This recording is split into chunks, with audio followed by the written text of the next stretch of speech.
Apple and everybody who sells Apple products would have you believe that the iPod Touch is the next big mobile gaming platform. You can see it right here in this catalog. Get your mobile game on. Groundbreaking technologies, blah, blah, blah, blah. Sony, I think, would have something to say about that. They've been getting their mobile game on for a while now with the PSP. What's up, everybody? I'm Noah from PhoneDog.com. I don't know if you can see me in the reflection there behind the camera. Oh, there I am. But this is our Gadget Dog Fight between the Sony PSP and the iPod Touch. Now, earlier, we got ourselves a PSP and we unboxed it. We got the PSP 3000 model. Thanks to all of you who have commented, including the people who told me, dude, you're an idiot. You shouldn't have gotten that one because you can't mod it.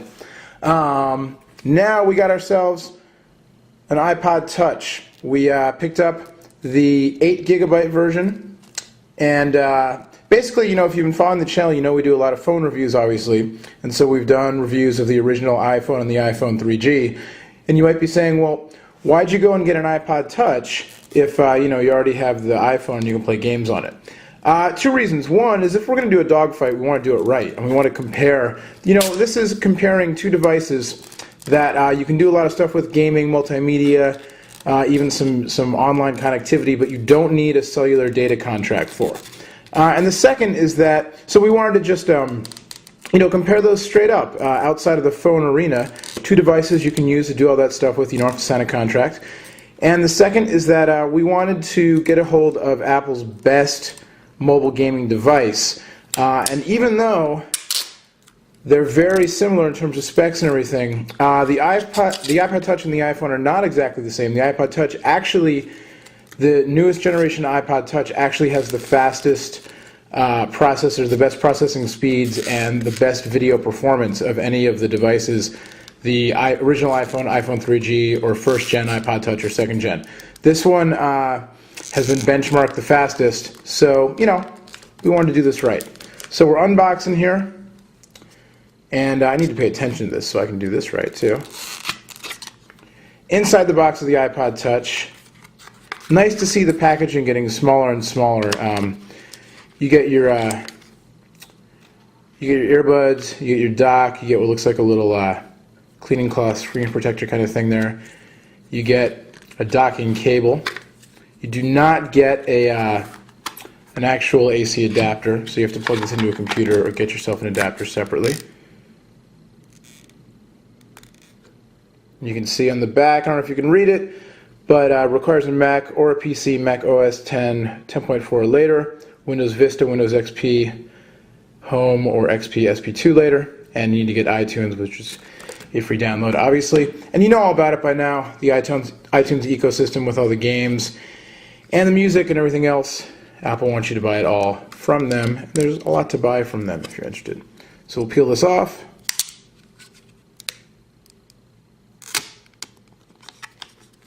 And I'll have to send this to Megadug to use for the next iPhone Air video. Appreciate that. And so here you go. Here's the Touch. It's amazingly thin. I mean, it's not news by now. You've probably seen a million of these already. But it's incredibly thin. 8 gigs. You know, we can look at it next to, see if there's any power in there. Looking at it next to the PSP, obviously it's a much smaller device. You know, you're making some trade-offs, and I think as people commented in the first video.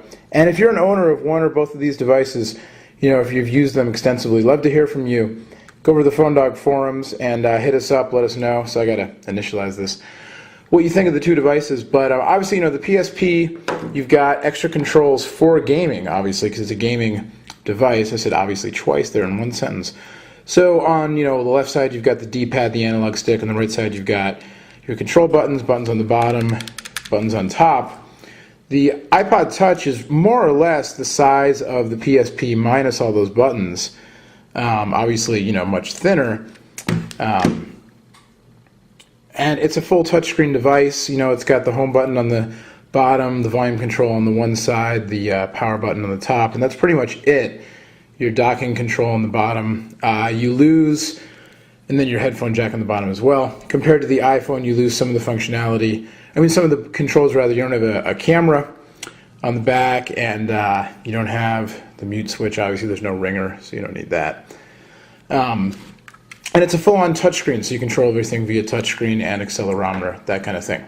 Also, between the two devices, another main difference is how you store things, how you get games and other media on and off the devices. The PSP uses the UMD discs, so you buy games or movies on these little discs. What do I have in here?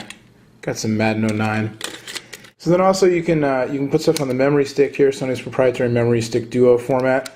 So my bundle I bought came with 1 gig. So $199 for the PSP got me the PSP, the 1 gig memory stick, 1 game, a coupon for a downloadable game, and then 1 UMD movie.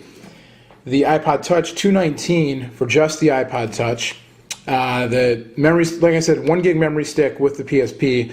This iPod Touch has 8 gigs built in, and you transfer content. USB connector. We showed you the connector on the bottom here on the iPod Touch. With the PSP, you can buy the game cartridges. You can purchase and download games. You can move stuff around on the memory stick as well.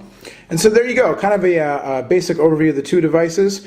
Like I said in the first video, we got the PSP a couple weeks ago now. I've been playing some games on it, getting used to it. The iPod Touch, familiar with through all the work we've done with the iPhone. So we'll be doing a lot of head-to-head comparisons, multimedia and gaming basically. But again, I think out of the box, it's pretty clear. Gaming device, kind of an all-in-one device that they decided, we could really do some gaming stuff with. So we're just trying to put Apple's claims to the test here and see, is it really that great of a gaming device? All right, so we'll be back with a lot more, but weigh in the comments here or over on the Phone Dog forums. Once again, let's use the back because it's shinier. That's me, Noah from PhoneDog.com behind the camera. But really, you're the ones we want to hear from. iPod Touch, PSP. If you had $200 and you had to spend it on one of these two devices, you couldn't, put it in the bank for a rainy day or use it to feed the hungry or something like that, which one would you get and why? Let us know. PhoneDog.com. Head over to the forums. For Phone Dog and Gadget Dog, I'm Noah. We'll see you later.